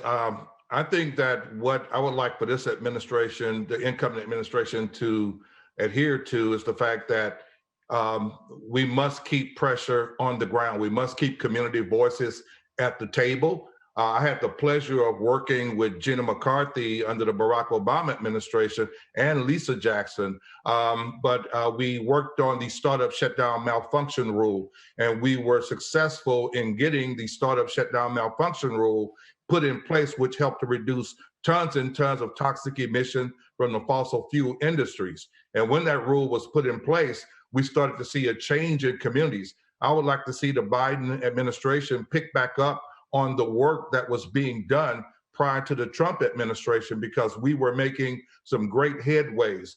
We were getting a lot of enforcement action. We were getting a lot of laws put in place, which helped to protect human health and our environment. And I think that if we pick back up on what Gina McCarthy and Lisa Jackson were doing under the Barack Obama administration, I think we'll be on the right track to furthering that work and saving lives and saving our community and reversing the impacts of climate change. And lastly, definitely let's get back involved with the climate agreement, the Paris Agreement, and get back with doing our work with helping to reduce carbon emissions globally. I think it's critically important that we take the lead on that and keep the lead and help the world to understand that we are back in the saddle. Come on now, we are back, we are back, we are back. I love it. From Texas, that's back right. in the saddle. That's right. Dr. Rios? Yeah, I echo that. I also, with the Obama administration, our National Hispanic Medical Association was very proud to sign an agreement with Gina McCarthy and the Environmental Protection Agency at one of our national conferences. She met with our board of directors, and I have to say that that agreement included the open door policy that she always had with having our community members come to meet and testify. I was involved in meetings with people from the farm workers from across the country, meetings about carbon emissions, meeting about just lung diseases and asthma. And there were so many opportunities to provide input. That's what we need to continue to have a targeted discussion, but also targeted resources that will help build the public health infrastructures needed in our communities and education that we talked about. And I think the most important thing is that the Biden-Harris administration realize that environmental policy is needed, like was said, in a very bold way right now, and we're all here to help. I love it. We're saying hip hop can't stop, won't stop. Dr. Benjamin, bring us home. Well, we're all really excited about the work we're going to be able to do over the next 4 years to try to enhance the health and well-being of our communities. The president and elect and vice president elect ran on a model of building back better, and I would hope that that slogan means building back healthy and building back with equity. If we do that, so that we have a better society, that our infrastructure gets improved, but that we do that in a way that it reinforces both health and justice, not just equity, but justice, then I think we're going to have a marvelous future. And I think all of us are going to continue to advocate that we do that over the next several years. Well, thank you all for this powerful discussion. I want to thank all my guests, Kaya Hilton, Dr. Rios, and Dr. Benjamin. We push on. God bless you all. All power to the people. Thank you, Reverend. Thank you for that riveting discussion. I'm most moved by the passion and compassion each of you brought to this overwhelming and oversized dilemma. I'd now like to introduce Dr. Catherine Hayhoe, Professor and Director of the Texas Tech University Climate Science Center. Dr. Hayhoe. We often tend to think of the challenges that confront our world as if they're separate. Poverty and pollution, hunger and inequality. Today, climate change, coronavirus, racism, and injustice. But in fact, all of these issues are intimately linked. And the common denominator that binds them all together is their impact on our health and that of this life-giving planet we all call home. Burning fossil fuels has powered our society into the industrial age. But today, our continued dependence on them has become more like an addiction, one that's already responsible for nearly 70,000 deaths from air pollution in the US every year and millions more around the world, one that, left unchecked, could ultimately mean the end of civilization as we know it, yet one that we just can't seem to quit. Where does COVID come in? Well, air pollution also makes our lungs more vulnerable to disease. Our risk of getting sick or even dying when we're exposed to coronavirus is much higher than if we have healthy lungs. And then there's the fact that fossil fuels produce heat-trapping gases that are building up in the atmosphere, wrapping an extra blanket around our planet that it doesn't need. Our emissions of these gases are the reason why the planet is warming. And as it warms, it's supersizing our extreme weather events and even making air pollution worse. Dangerous heat waves are becoming more intense and more frequent. Hurricanes and cyclones are bigger, stronger, and more damaging. We're seeing blazing infernos burn millions of acres and produce massive amounts of lung-damaging smoke. The range of many types of water and vector-borne diseases are expanding as the world warms, from Vibrio bacteria that grow in warm coastal waters to Lyme disease that's been carried northward by deer ticks. We are all at risk from the health impacts of COVID, climate, and pollution. But these risks aren't evenly distributed either. Here in the US and around the world, the poorest, the most marginalized, and the most vulnerable people are experiencing the greatest impacts. Women and children, Black and Latino populations, and Indigenous peoples, and more. As the Lancet report states, COVID, climate change, and systematic inequality are converging crises that need to be tackled together. This is not a luxury, it's a necessity. I'm a climate scientist. I study how the choices that we make today will affect our future. I know that a better future is still possible, but the only way to get there is to choose wisely now.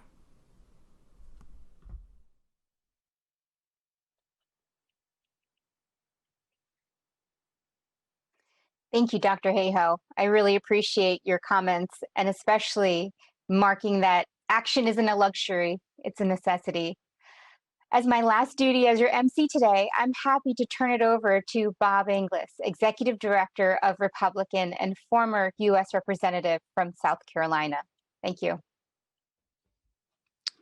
It's great to be with you. And, you know, I'm pretty convinced now by the Lancet report and all the other things we're seeing that we really are seeing the whites of its eyes now. You know, climate change is upon us. So we've got to take a good shot. And that's clear from the report. But there are two things that I think should encourage us. One is that science is being proved to be tremendously valuable. You know, in this coronavirus time, it's amazing that we're on the cusp of a vaccine. And, you know, after 9/11, we got a new category of heroes. It was called first responders. Now in COVID, we've got a new category of heroes. It's frontline healthcare workers. And what we at republicen.org hope to do is shed that light too onto climate scientists, because really they're doing the same thing that those healthcare providers are doing. They're diagnosing our condition, they're coming up with treatments, and they're actually trying to help us. So yes, they wear different masks, but they're doing what the healthcare workers are doing. They're actually trying to help us. So we have this opportunity here to reposition climate scientists as among those heroes and this moment of really celebrating the science. Second thing that I think is very encouraging is that the decade of disastrous disputation is over. It started in 2008, it ended in 2018, when my party, the Republican Party, lost control of the House. And I think many Republicans came to realize you never win the majority back without winning suburban districts, and you can't win suburban districts with a retro position on climate change. And so the decade ended in 2018. It's a lost decade, and we've lost very precious time. But now I think as the decade has ended, we've come to the realization that we're in the petri dish together.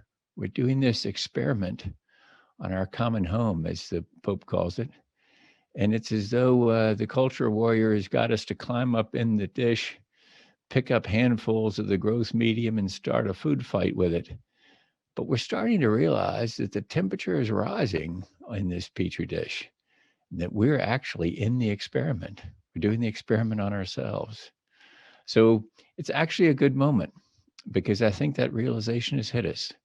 And what the Lancet report shows is the data that backs that up. So grateful for that data, grateful for the work. And together, I think we're in a good position to follow this through to a successful conclusion. It's got to happen now, and it's got to happen quickly.